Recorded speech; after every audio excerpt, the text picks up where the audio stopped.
একটা মানুষ নরমালি কি করতে চায়, বুকটাকে সেভ করতে চায় না নরমালি একটা মানুষ, কারণ এখানে আমাদের হার্টে লাগলে তো স্পট ডেড হবে, এটা সেভ করতে চায়। উনি সামনে এইভাবে ব্যাগটা নিছে, এভাবে নেওয়া ছিল, তাকে পিছন থেকে শুট করা হয়েছে, পিছন থেকে গুলিটা তার এই বুকের হার্টের জাস্ট একটু উপর দিয়ে বের হয়ে, এই যে দেখেন ব্যাগ এপাশ দিয়ে ঢুকে ফুটা করে এপাশ দিয়ে বের হয়ে গেছে।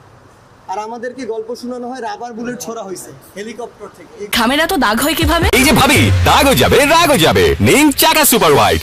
গল্প শোনানো হয় এখন আপনারা সিদ্ধান্ত নেবেন, এই দেশের মানুষ সিদ্ধান্ত নিবে যারা এগুলোর হুকুমদাতা তাদের বিচার হওয়া উচিত কিনা, তারা যে নির্মমতা করছে এটার বিচার কতটা নির্মম হওয়া উচিত। মাত্র ছাত্র ভাইদের সাথে আমি আন্দোলনে যোগ দিই। আমাদের তো একবার ধাওয়া পাল্টা দেওয়া করার পরে আমরা গলি ভিতর চলে যাই। এরপর আমাদের চোখের সামনে 3-4টা ভাইকে তারা নির্মমভাবে হত্যা করে।